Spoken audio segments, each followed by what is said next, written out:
এই মুহূৰ্তত north east নিউজৰ দৰ্শকসকলক জনাব বিচাৰিছো বি ব্ৰেকিং নিউজ। মহাগাঁৱত বৃহস্পতিবাৰে উপস্থিত হয় মুখ্যমন্ত্ৰী সৰ্বানন্দ সোণোৱাল। কেইবাটাও ছাত্ৰ সংগঠনৰ প্ৰতিবাদী কাৰ্যসূচী এইবাৰ কলা পতাকাৰে নহয় কলা পোছাক পৰিধান কৰি প্ৰতিবাদ সাব্যস্ত প্ৰতিবাদকাৰীৰ। মুখ্যমন্ত্ৰী কাৰ্যসূচী পৰিৱেশত বাধা প্ৰদান আৰক্ষীৰ এনে অৱস্থাত পথত অৱস্থান গ্ৰহণ প্ৰতিবাদকাৰীৰ। আৰক্ষীয়ে বৰ্বৰতাৰে চচৰাই নিয়ে প্ৰতিবাদকাৰীক। ইয়াক লৈ বহুতো উত্তেজনা সৃষ্টি হয়।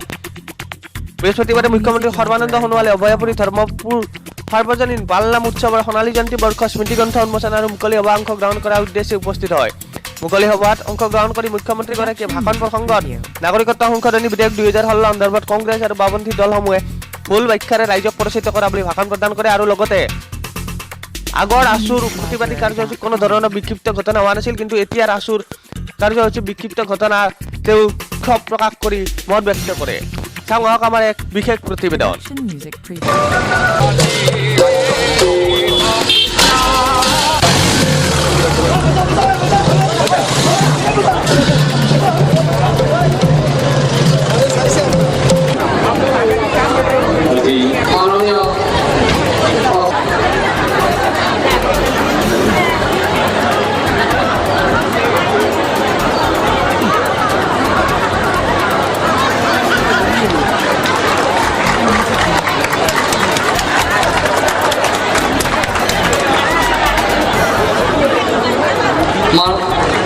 আমাৰ সভাপতি মহোদয় মানপত্ৰখন ৰাইজৰী হিচাপে খ্যাত অভয়াপুৰীত পূবত অৱস্থিত ধৰ্মপুৰৰ পালনাম মহোৎসৱৰ সোণালী জয়ন্তী উৎসৱৰ গ্ৰন্থ উন্মোচনী কাৰ্যসূচীত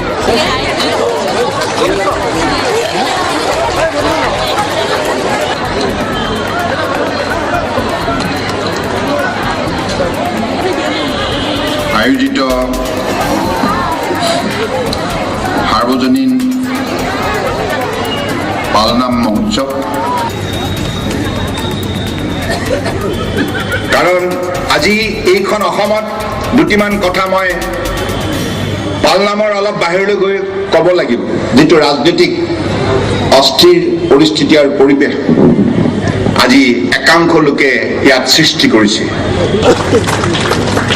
গতিকে সেইবাবে মই আপোনালোকক জনাওঁ মুখ্যমন্ত্ৰী হিচাপে নাগৰিকত্ব সংশোধনীয় যিটো বিধেয়ক 2016 লৈ পেলাই মানুহৰ মাজত কিছুমান ভ্ৰান্ত ধাৰণা ভিত্তিহীন তথ্য দাঙি ধৰা হৈছে। এনেধৰণে কোৱা হৈছে যে এইখন বিধেয়ক সংসদৰ মজিয়াত গৃহীত হোৱাৰ পাছত যেতিয়া আইনলৈ পৰিণত হ'ব, এই আইন পৰিণত হোৱাৰ পাছতেই অসমলৈ লাখ লাখ বিদেশী আহিব আৰু আপোনাৰ মোৰ মাটি ভেটি কাঢ়ি ল'ব, ভাষা সংস্কৃতি বিপদাপন্ন কৰিব আৰু আমাৰ অস্তিত্ব বিলীন হ'ব। এনেধৰণৰ এটি ধাৰণা দিয়া হৈছে। বিশেষকৈ এই ধাৰণা দিয়াৰ ক্ষেত্ৰত বিশেষ তৎপৰতা দেখুৱাইছে কংগ্ৰেছ আৰু বাওঁপন্থীসকলে। কথাটো আপোনালোকে বুজি পাইছেনে ৰাইজ? কাৰণ কংগ্ৰেছ আৰু বাওঁপন্থীয়ে এনেধৰণৰ ধাৰণা দিছে দিনে নিশাই যে আপোনালোকৰ মাটি ভেটি গ্ৰাস কৰিব, ভাষা সাহিত্য যাব, অস্তিত্ব বিপদাপন্ন হ'ব, গোটেই আমাৰ অস্তিত্ব গ্ৰাস কৰিব অবৈধ বিদেশীয়ে। সদৌ অসম ছাত্ৰ সন্থা অসমৰ সকলো লোকে মৰম কৰা এটা জাতীয় সংগঠন। এই ছাত্ৰ সংগঠনৰ জন্ম লগ্নৰ পৰা অহিংসা নীতিৰে গণতান্ত্ৰিকভাৱে অসমৰ ৰাইজৰ মনৰ কথা ব্যক্ত কৰি আহিছে, কিন্তু আজি কিছুদিনৰ পৰা দুৰ্ভাগ্যজনকভাৱে তেখেতসকলৰ কাৰ্যসূচীবিলাকত হিংসাত্মক ঘটনা সংঘটিত হৈছে। এইটো অত্যন্ত দুৰ্ভাগ্যজনক। অসমৰ ৰাইজে সদৌ অসম ছাত্ৰ সন্থাৰ সেইখিনি আচৰণ, তেনেধৰণৰ আচৰণ কামনা নকৰে। মনে প্ৰাণে ভাল পোৱা জাতীয় সংগঠন সদায় অহিংসা নীতিৰে, মহামানৱ মহাত্মা গান্ধীৰ অহিংসা নীতিৰে গণতান্ত্ৰিকভাৱে ৰাইজৰ স্বাৰ্থত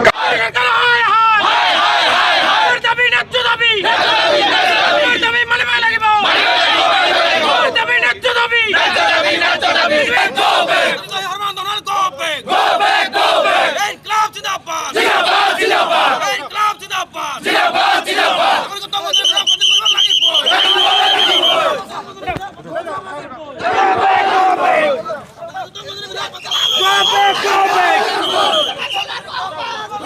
back!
আমি অসমৰ সকলো দল সংগঠনক শ্ৰদ্ধা কৰোঁ আৰু বিশেষকৈ সদৌ অসম ছাত্ৰ সন্থা অসমৰ জাতীয় সংগঠন জন্মলগ্নৰ পৰা অসমৰ ৰাইজক আস্থাত লৈ তেখেতসকলে